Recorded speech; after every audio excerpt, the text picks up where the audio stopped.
The future visits the Boneyard. Audio version. Captain Mona and Lisa looks mystically over the thermals, a location that will be called the Yellowstone National Park 30,000 years hence. Mona is not just the run-of-the-mill ship's pilot, and her visit here has profound implications. This place is the epicenter of an ancestor's life struggle. In fact, genetic studies indicate the person in question is the mother of all humans that now exist in the captain's universe. Her name was Eva, and Eva called this unique geography the Boneyard. This human being started Mona's ancestral line, confirmed by maternal mitochondrial DNA mutation regression analysis, because Eva's memories represent the first M bundles, memory node clusters confirmed by electron microscopic techniques, in Captain Lisa's coded storage embedded in her DNA. Stored memories of Eva, within Mona's genetic memory, were unlocked and found and were estimated to be 75,000 years older than Mona's. While Eva was obviously not the first sentient human, the lack of previous memory in Mona and other humans was theorized to indicate some type of traumatic event or technical disruption of the code passed down to Eva from her mother. This anomaly alone could take forever to research. The captain's voluntary memory regression analysis revealed a fascinating story. Eva was a rare individual by anyone's standard. Her story read like a novel and was exceptional entertainment. This woman was simply amazing. Even if one did not allow for the primitive conditions under which she struggled, Eva thrived in unimaginable conditions and was arguably one out of a billion or one out of a trillion beings. Captain Lisa was profoundly drawn to her and felt Eva's story had to be fully researched and shared with creation. So, for her vacation, Mona was going to deep dive into the origin of all of humanity's ancestors. Why is this important? It seems Captain Lisa is the single most powerful entity in several galaxies. She is human, but more importantly is the uncontested science administrator and military commander of trillions upon trillions of sentient beings within the major and minor galaxies comprising the Milky Way and Andromeda. She, like her ancestor Eva, fell into her role. Mona did not seek her power, and it seems neither did Eva. Mona, as Eva thought, was simply lucky to have reached adulthood. Both child prodigies were benefactors to their people. Their wisdom, courage, and intuition saved the day many, many times. In both cases, their parents were pivotal in their lives and created the foundation for their later successes. Both were tormented by dreams and visions that disturbed and just as likely enlightened them. Mona came here to connect to Eva. You see, Mona had the ability to travel in time, or at least view history firsthand. It was feared disaster might result if the past was changed. However, science was not certain one could alter the past in any way that would create a new future. Yet, one could return to the past and observe what happened and ascertain how it most likely led to the present. One could study these things forever, and Mona did not have the luxury to do so. However, with the resources she had, she wanted to do as much investigation as her time allowed.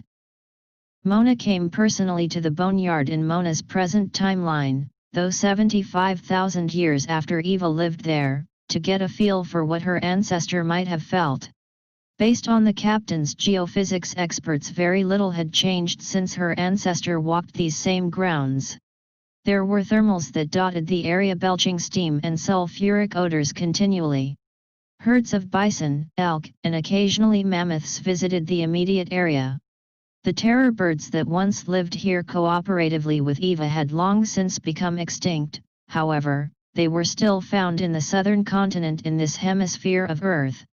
Mona's mind wandered to the global war that had occurred 2,000 years ago. It destroyed most surface animals and almost eliminated humans from existence. She herself had just left weeks before 500 million people had been vaporized, burned, and starved. The ravages of this war were now a distant memory, and Earth's population had grown to a few million humans again. Mona returned occasionally to see a fledgling primitive culture slowly progressing from near destruction 2,000 years prior, but still within Mona's lifespan. Eva and her people were remnants of the humans that survived the catastrophe that destroyed the high human civilization over 70,000 years before Captain Lisa was born. The irony was in the same cycle of events that destroyed Eva's world was also repeated in Mona's present time. The difference was Captain Lisa was fortunate enough to lead a remnant from the Earth with their advanced technical culture intact. In contrast, Eva was unable to benefit from a surviving technology in her era. When Mona recounted the decoded memories of her beloved Eva, she felt a deep connection and could almost recite Eva's thoughts without reading them. Thankful to be alive, Eva thought, I raged against the odds but I prevailed for some purpose. Mona had felt exactly as her ancestor had thought and visualized. The captain wanted to know more details than had been decoded from her DNA. The simple fact was, the only way to discover more details about Eva's life was to observe her ancestor real-time, and Mona resolved to do just that. Captain Mona and Lisa returned to her ship the Dragonfly and reported to her sister's laboratory quiet room to undergo a process referred to as the Shadowland Journey. In this status one could dilate time and go anywhere one had the 4D coordinates for. She had 3 of the 4 coordinates by identifying the location. What she needed now was to pinpoint the exact time coordinate to begin her study. This was no easy task. Though certain clues were apparent based on geological and astronomical markers, the precise timing of events thousands of years in the past was most problematic. In one of the M-bundle dumps was noted a visible comet seen while a total solar eclipse occurred.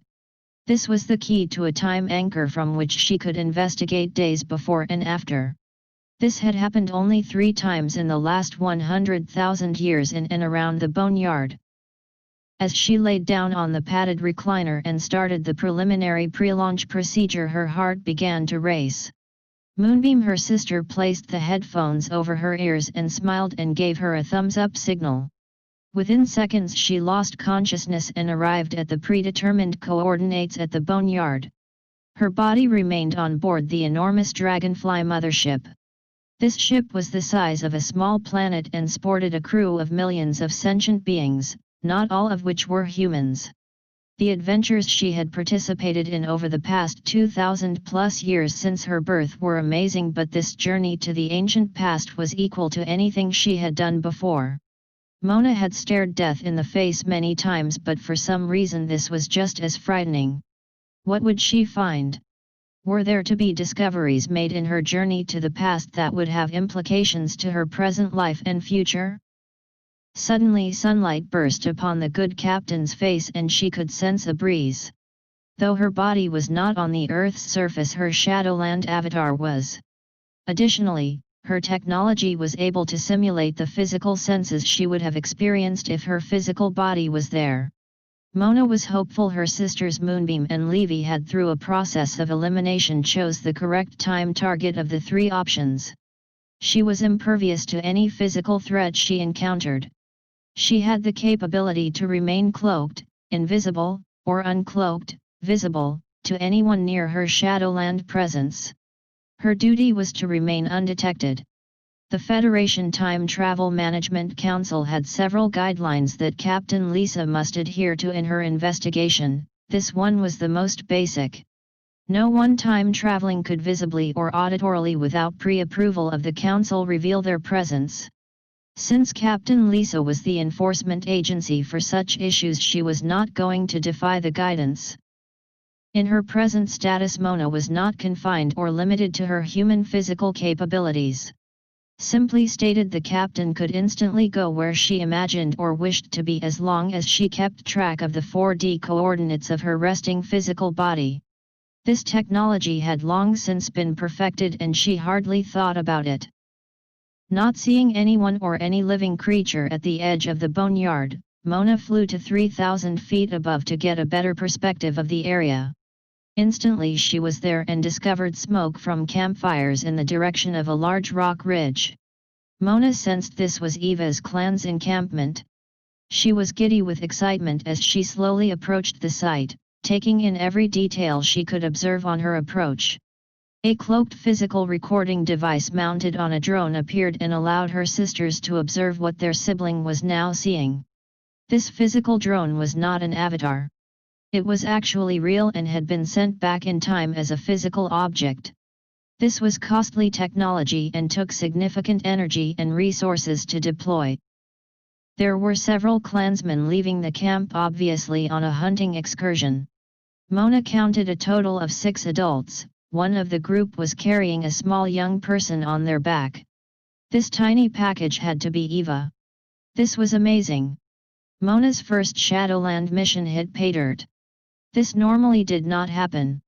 These types of investigations usually took teams of investigators weeks to get this type of result. Mona continued to observe, enthralled and obsessed with every detail. What an opportunity and responsibility. These were precious lives, the foundation of the future, the initial building blocks for thousands of generations to come. From the manuscript of Eva's memories, Captain Lisa knew the tribe took the young girl on hunting parties because she was the best tracker in the clan. The child was capable of anticipating danger and steered the warriors into the best location to kill game. Eva's bond with the clan was exceptional and she was treated as an adult. Though crippled, having been born with a clubbed foot, she became integrated into the survival of her people by the age of 7. Her parents were the healers and midwife of the tribe. The 3 of them were highly respected and loved by everyone except for the clan leader or chief, who saw them as a threat to his power and control. Mona knew the chief was to die from injuries sustained in a hunting accident within 7 years from this point in time, and in an unexpected turn of events Eva would be appointed clan leader.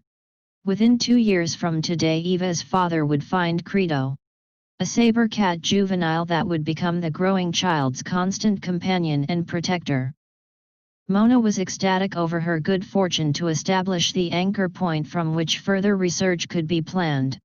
She returned to the quiet lab on the Dragonfly and regained consciousness. Her sisters were already reviewing the sensory data from the surveillance drone. They were laughing and making noises like 2 teenagers talking about their first kiss. Levy and Moonbeam were respected as being the best scientists in 2 galaxies. However, they were acting more like children than serious adults with an important mission to complete. The 3 sisters spent hours reviewing the data, and the 2 scientists interrogated Mona until she was so fatigued she had to leave to decompress. They were already planning a new mission when the captain left to retreat to her wardroom. Like Eva, Mona sometimes had disturbing dreams and visions about future events. However, she had not had such an experience for years and years. This was about to change. When Mona entered her suite, she fell to her knees. The flash of light in her visual cortex was overwhelming. It was extremely painful and disorienting. She smelled a pungent odor that was very unpleasant. Mona witnessed a vision, a disturbing sight. Was it a metaphor or a reality? What this meant exactly, she did not know, but nevertheless knew it was about Eva. Situations like this had happened before. There was serendipity in the captain's life. Mona's fate often intersected or collided with enormous events that changed history. Was this just one more such event? She went immediately back to the laboratory to talk to Moonbeam and Levy. After she related her vision with her sisters, the discussion went on for hours. Seems the clan leader plotted with his son to rid himself of Eva. What could be done, and should they interfere? They decided to take it to the Time Travel Management Council. From the vision, the attempt to kill Eva was a few weeks from the anchor date presently established by their research. Interference by future timelines had been authorized before, however, it was rare and extremely limited. Not until all unintended outcomes were fully investigated and plotted was approval ever granted. Analysis of thousands of outcome decision branches indicated no harm would occur if Eva survived. However, her death prior to her birthing a child provided outcomes that were universally disastrous. The council, with minimal debate, approved mitigation with strict oversight. The sisters were required to submit multiple proposals for review and approval. However, Mona was authorized to make necessary emergency modifications if circumstances required. The science of time travel had established some mandates of nature that seemed consistent. One such law was interference from a different timeline was a one-time attempt. If it worked, it worked; if it failed, it failed. Only one chance was allowed. Any additional attempt was blocked by some natural force preventing anyone from returning to that point in time. Because of this restriction, Mona was terrified. She had one chance to protect Eva. If Mona failed, she and everything she knew and loved might disappear from existence. Because of what was at stake, Mona decided she would physically return to the timeline in question. This was an extreme measure and was reserved only for the most serious situations. She would be by herself and would have the assistance of minimal advanced technologies. Most hardware could not be sent because of its inability to withstand time dilation. However, observation drones were specifically designed and available. Via the drones, Mona would have restricted communication with her sisters in real time. She could not travel in her clothing from her era and had to transfer naked. This was inconvenient to say the least. Her normal energy weapons were useless because they would be drained of all power via the transfer and were non-functional. This did not leave her defenseless. Mona was an expert with sword and bow and arrow. The problem was both these weapons were not yet available in Eva's era. So, by the rules imposed, she had to use those available to persons in the time targeted. Mona immediately went to her weapons experts and started to practice with a sling and spear. The captain was a natural athlete, having won the equivalent of a gold medal in the Olympics as the youngest archer in competition history. Mona found the sling, as Eva had, her natural weapon of choice. It was amazingly effective. She could see how lethal it was within a radius of 150 yards. The time traveler spent hours with the weapons and became as efficient as possible within the few weeks she had before the event was to happen. Based on details in Mona's vision, the sisters had determined with 98% certainty the day of the event. They pinpointed the time from the phase of the moon and location of Venus observed by the captain in her visual experience. Extreme care needed to be taken as they were approaching the possible event. The Federation could visit only once in any time sequence. So, impatience and premature intervention could lead to disaster at worst and lost opportunities at the least. The Galactic Federation might be the most powerful entity in their era but was almost powerless in the historical crisis in Eva's world. The plan was to send Captain Lisa back to a time 3 days before the suspected attempt on Eva's life. She was to shadow the clan and act decisively to prevent Eva's death or injury. This would be very difficult because of the natural abilities and finely honed observation capabilities of the tribe. The captain had an enormous challenge. Their plan was to observe undetected until Mona would act. Sounded nice, but its execution was a different story. The day of Mona's insertion began. She had a small pouch with flint to make a fire, a prefabricated sling, spear, stone hatchet, and an obsidian blade mounted securely into a wooden handle. This was the extent of her companions. From these she would have to fashion her clothes, find food, and survive until she could act to save Eva. The weather around the Boneyard was unpredictable. At night the temperatures could plunge into the high 30 degrees Fahrenheit and often rose into the low 90s during the day. Without proper protection, hypothermia was a real possibility during the night, especially when it would sleet, snow or rain as was common. A fire at night was required to survive, and this would easily lead to detection. Mona had a plan, but it was definitely distasteful. She would raid the funeral platforms where the clan left their dead. There would be clothes left on the skeletal remains of the deceased.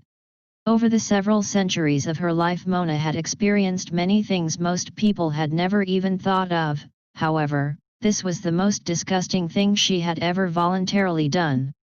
The graveyard would be the location of insertion. It was separated from the tribe's encampment far enough to allow the captain to get established on her mission, but not so far as to delay her initial snooping. Once transmitted to the initial landing site, any time traveler would be on their own for several days.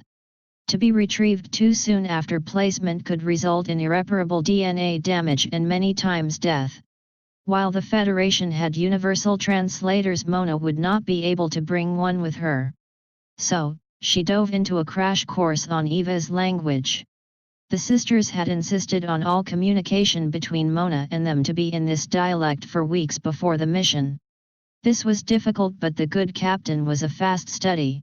While not yet conversant, she could, along with sign language, get her meaning across consistently. It was now time for the transfer. Mona stripped and entered the round capsule with her meager belongings. The captain nodded and the technicians started the countdown. There was a high-pitched whine and tunnel of sorts opened below her. Mona fell downward for what seemed to be 5 minutes. Suddenly, she was laying on the cold ground. The landing area was full of low bush cranberry shrubs and one was sticking her in the small of her back. Rather uncomfortable, but no permanent damage. The air was chilled and she shivered. In the small trees around her were platforms where a few remains of Eva's people were decomposed. All that was left were clothes and bones. Mona had her choice. She spotted one corpse looking to be around her size. The nude traveler either got most of her items from one body or selected from several like a buffet. Both strategies seemed disrespectful. However, Mona apologized profusely as if the dead individuals were aware as she took items to cover her freezing body. Surprisingly, the captain was frustrated because she didn't have a mirror to see how her selections were shaping up. The reluctant thief turned where she thought one of the drones might be and displayed her selections as if she was a runway model. The sisters were watching everything and between themselves complimented Mona on her selections. While they could see and hear, their wayward sister could not receive sound communication from them. The gawking sisters did, however, decloak one drone for seconds and sent 2 tiny light flashes which meant agreement. Mona just used her hand, breaking her wrist, to give the "oh you don't say" sign. The clothes selection process took about 40 minutes. The thief even found a good pair of leather boot-like footwear. Moonbeam declared she loved the boots Mona selected and told Levy she wanted a pair just like Mona's. Within an hour the good captain looked like a native and could feel her body temperature returning to a comfortable range. Finding some leather pouches, she used them to carry the few items brought with her and as a bonus discovered a small cache of pre-selected sling stones. Mona also found 2 usable slings. She reverently thanked these ancestors and prayed the appropriation of their last worldly possessions would help secure the future for everyone. Mona had a fantastic sense of direction and had a map emblazoned on her brain. She knew the Boneyard vicinity as well as she knew her own spaceship. The captain decided to approach the camp to see if she could get close enough to hear or observe without detection. This turned out to be a poor decision. The intruder from the future was not a primitive hunter, nor was she accustomed to tracking or sneaking up on game. Eva's tribe was not as clumsy or noisy as she and quickly became aware of her approach and surrounded the spy within 300 yards of her objective. Standing with her spear, Mona dropped it at the first challenge she received. The petty thief prayed the clansmen did not recognize the clothing she had stolen from their deceased loved ones. 2 warriors came up from behind her and pushed her toward the camp. Mona's heart was racing and her brain was going 1,000 miles a second. Panic was not usually in the highly trained captain's toolkit. But this time she was totally vulnerable and at the mercy of strangers. She was a fish out of water and this group of clansmen sensed it. Fear was painted all over her face. As they entered the camp, the captive was directed at the tip of 2 spears to the common fire pit. There, what appeared to be the entire clan formed a circle around her. The clan leader, the one who was plotting against Eva, approached her directly. He stopped within 6 feet and stared directly into Mona's eyes. He said in his language, "What is your purpose? Where is your people?" There were muted conversations going on all around them. The felonious spy knew any lie she used would be quickly discovered. So, the captive used the best words she remembered of the tribe's language and said, "My name is Mona. I come alone from a tribe far, far away. I came here to speak to Eva. I mean no harm." The chief looked stunned and the talking grew in volume. The clan leader motioned for the two warriors guarding her to take the intruder away to some unknown location. She was not bound or harmed, this was a good sign. The guards looked more curious than angry and she just sat waiting for the next thing to happen. After what seemed to be an hour, two persons appeared. Mona sensed the couple was Eva's parents. The female of the pair came up to Mona and handed her some elk or bison jerky. She took the offer and proceeded to eat the gift. The taste was actually pleasant. Mona responded with the phrase "Akia," hopefully meaning thank you. The woman smiled and nodded her head in response. Then Eva's mother pointed at herself and said in her language, "My name is Sunrise, I am the midwife of the clan. My husband's name is Rainchild and he is the healer of our people. Our daughter is Eva. How do you know of her?" Mona almost cried but steadied herself. The reluctant guest continued with the truth that she had started earlier. "In my time and place your daughter is known as a great ancestor, her offspring will fill many lands and worlds to come. She is to be a respected leader, warrior, and is wise beyond measure." Looking around to see if anyone else could hear, Mona continues, "I came because she is in serious danger, your chief and his son wish to kill her." Rainchild confronts the stranger and says, "How can this be? Eva is deformed and will not have children, it is our way." Mona takes a deep breath and responds, "Eva will not marry someone within your clan but a member of a rival people who are first your people's enemy and she defeats them against impossible odds. His name is Toby." Sunrise looks in amazement and says, "How do you know such things and what do you want?"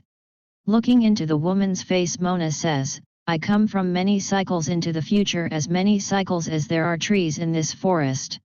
I come from the stars far beyond the sun and moon. I come to keep Eva from death at the hands of your clan leader." The parents look at the stranger in amazement, acknowledging the obvious hatred from the chief and his son towards Eva. Mona felt great relief that Eva's parents were believing her story. She told them the attempt would be made during a hunting mission in the next 3 days. Rainchild and Sunrise took the captive to their shelter and told the guards they would be responsible for her. The guards did not hesitate the offer and left. Mona was about to see Eva and didn't know how to react. The 7-year-old female was almost tow-headed, fragile-looking and shy. Her parents introduced her to the strange visitor. Mona did not want to stare at the child and frighten her, but she was fascinated by the object of her obsession. She wished to give the child a gift and impulsively pulled out one of the extra slings she took from the graveyard. She asked Eva if she knew how to use it. Eva shook her head no. Mona asked if she would like for her to show her. Eva smiled in agreement. The captain asked Eva's parents if it was okay to instruct their child on the use of the weapon. They both thought it was fine. Neither of them used the sling and would not have instructed their daughter in its use. The married pair were healers and were training Eva in the healing arts. They had concluded despite Eva's unique ability to track game, her future as a warrior or hunter was limited by her club foot. After Eva fell asleep, the 3 adults discussed the possible strategies they could employ in the next few days to protect the child. The strange visitor revealed despite her small size she was a deadly warrior. She feared no person and had neutralized many several times her size and strength. If necessary, Mona would take care of anyone that would attempt to assault Eva. However, she needed to be within weapons distance from the potential threat at all times. The question is, how would this be accomplished? The plan was hatched that night. The captain would state she knew where game could be found based on her journey to the tribe the last few days. She promised to lead a hunting party to it. That way Mona would be able to stay with the group that Eva was part of. To Mona's surprise, the chief agreed. He had no reason to fear a tiny female from parts unknown and probably thought he could rid himself of Eva and the unwanted visitor simultaneously. However, if he were to succeed on the hunt, his status within the clan would rise even though Eva was a casualty. The party would be the chief, his son, 4 other hunters, Eva, and the strange female in the lead. Mona wondered if the other members of the hunting party were part of the conspiracy. Her intuition told her the chief and his son were the only plotters. In their arrogance, they felt they needed no one else involved, the fewer the better. The hunting party gathered just before dawn. Mona's spear, hatchet, knife, and slings had been taken from her and were replaced with a couple of bone weapons that were all but useless. She was told to lead the way and the party formed behind her. Mona's sense of danger was not yet activated. She was calm and behaved like everything was normal, which was awkward to say the least. Here she was with her back turned to a group of total strangers who were all lethal with their weapons except for a 7-year-old child. Could this get any crazier? The captain did know where game was. Mona had studied their locations and behavior in the days just prior to her insertion. Leading them to the animals was the easy part. How she would react to the assassination attempt was a different thing. Her brain was churning all morning as she led them to a herd of bison near a slow-moving stream just before a waterfall. There was brush in a deep gully near this favorite resting area for the herd. The sound from the waterfall would cover any noise made by the hunters approaching. The small group could therefore get close enough to the bison with their spears and slings to do some considerable damage. The stranger led them to the gully and motioned them to assume the stalking mode. They crept down the gully toward the river. While she knew the 2 plotters could act at any moment, Mona felt the triumph of a good hunt was too important to their political strategy and would therefore not sabotage its success. They positioned themselves as the captain indicated. She was allowed to place Eva on her back as the rest prepared for a simultaneous and coordinated attack. The chief gave the sign and they all launched themselves together. Within seconds the herd alerted and fled the area. However, before their rampage, 3 bison were mortally wounded. This was the most success any hunting party had ever had on one trip in anyone's memory.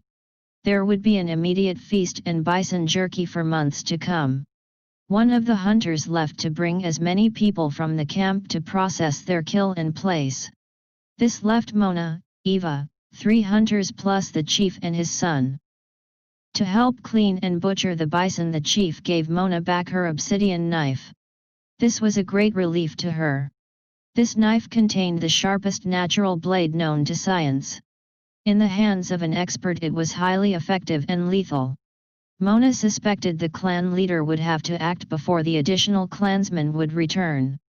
This she calculated would be about 3 hours from now. Her senses went on super alert. Mona decided to create the opportunity when she decided, not when they decided. She removed herself from the bison processing and picked up Eva and left to clean the excess blood from herself in the river just above the falls. This Mona suspected would be too tempting for the plotters not to respond to. With Eva on her back, the captain proceeded to the river. She sensed someone was following them. She told Eva to trust her, and when she stopped she was going to give her the obsidian knife. The small child was to take the knife and move away from Mona as fast as she was able. She was to go to the head of the falls where no one could get behind her and stay there until Mona came to get her. Eva was to hide the knife but use it if necessary to protect herself. Eva understood and was ready to act. Mona heard a loud sound behind her. She squatted down and unloaded Eva. The warrior from the future turned to see the clan leader and son standing above her with spears in hand in attack position. The captain moved her bone weapons, 1 in each hand, and stood in a defensive stance, crouching, awaiting the next move of her potential assailants. A smile came across the chief's lips and a smirk on his son's face. Eva was moving off as fast as she could. The chief's son acted as if he was going after Eva, but the clan leader motioned for him to ignore her and concentrate on Mona. That was perfect as far as the captain was concerned. Mona instinctively reacted to every move the two made. As they approached, her military conditioning prepared her to anticipate one or both of the attackers to throw or thrust their spears. They were seasoned hunters, she knew even a small error would lead to her painful death. The warrior captain practiced this situation multiple times with her weapons experts. Well, not exactly like this. In her practice sessions, Mona had better weapons than she presently did. While her trainers had guessed correctly about the assault weapons held by her attackers, she was otherwise almost unarmed, not a comforting situation at this particular moment. The son lunged first. Eva blocked the spear with her left hand and executed a roundhouse kick that found its full force applied to his throat. He fell immediately, unable to even scream with pain. The chief was next. He attempted to lunge, but before he even moved, Mona's knee was crushing his nose. He fell with blood gushing from his face. With both men incapacitated, she completely disarmed them. Taking one of their knives, she stood over both and talked calmly. It was like an angry parent purposely instructing two petulant children. Now that I have your undivided attention, I would like to have a meaningful discussion. Are you paying attention? She stuck the knife in each man's face, cutting them enough to bring a flow of blood. Their eyes showed fear and anger. The son, having recovered from his inability to breathe, tried to grab Mona. She put her knee in his groin, and said, "One more move like that and you won't be able to have children from this day forward." Mona turned to the father and pointed the knife at his groin as well. "Again, I ask, are you paying attention?" They both nodded yes. "Well, excellent. I know you wanted to kill Eva. I came here to prevent your plans from succeeding. You see, I am her guardian spirit. You will not harm her. You will protect her from this day forward. If one hair is harmed on her head, I will hold both of you responsible. That means you will die if you are lucky. There are things worse than death.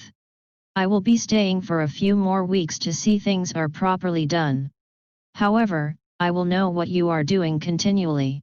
Mona waved her hand and 3 drones appeared over their heads. The lights were blinking feverishly. The 2 men on the ground looked up in disbelief. These are watchers, they never tire, and they never go away. They are invisible except when I command them to appear. If you wish to die now, I will accommodate your wishes, if not, both of you will live at least until Eva grows into a young warrior. The captain waves her hand and the drones recloak. "Now get up and return to butchering the bison. And I mean now." They both scrambled to their feet, picked up their spears and ran back to the processing area. Mona just stood there and smiled for a few seconds before she turned to retrieve Eva. Over the next few weeks, Mona instructed Eva on the sling, teaching her how to swim, military tactics and the basics of martial arts. She told her parents that they would find a juvenile saber cat in the years to come. This animal was blind in one eye and needed to be rescued and protected. The animal would become Eva's constant companion and protector. As Mona was a common sight within the camp, the chief and his son retreated into the shadows. The day before the captain was to leave, she told Eva and her parents that she had to return to her people, and the next morning she was leaving. Eva was very sad but had strengthened remarkably in the few weeks spent with Mona. The captain sent word that the chief and his son should meet her outside the camp. Mona was sad to leave but hugged Eva and her parents. She held back her tears and turned to leave. Eva stopped her and handed her mentor a small gemstone. It was turquoise. Mona accepted it and thanked Eva.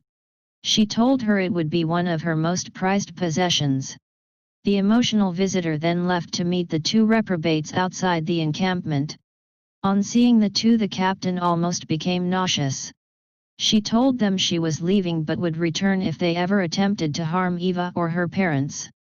They both acknowledged her threat before she left. Captain Lisa with her weapons ran out of the camp and into the trees. She was returning the clothes and items to the clan's graveyard. Before the return she stripped and placed the items as best she could where she found them. She again apologized for her larceny and thanked the donors for their help. It would be from the cemetery she would return as she arrived naked and cold. But this trip would be with a small turquoise stone. One last thing. After Captain Lisa returned to her ship, she scheduled one more trip.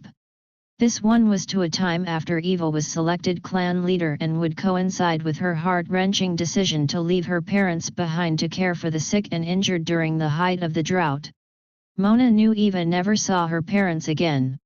The captain was going to intervene and assure they were taken care of. It was the least she could do for the parents for arguably the most important ancient human nexus in all of human existence. To be continued. Eva with Toby and her child Mona. Volume 1, Mona Lisa on the Moon, 32,000 Years in the Making Kindle Edition. 32,000 years ago, a gifted child is born into a world most would consider paradise. There has not been a war or hunger for some 8,000 years. The ozone layer is 4 times thicker than it will be later. Genetic abnormalities are nearly non-existent and there are no diseases. As she matures, Mona and Lisa, just one of a highly advanced civilization on Earth, prepares to fulfill her destiny. Check out George B's book about Mona at Amazon.com.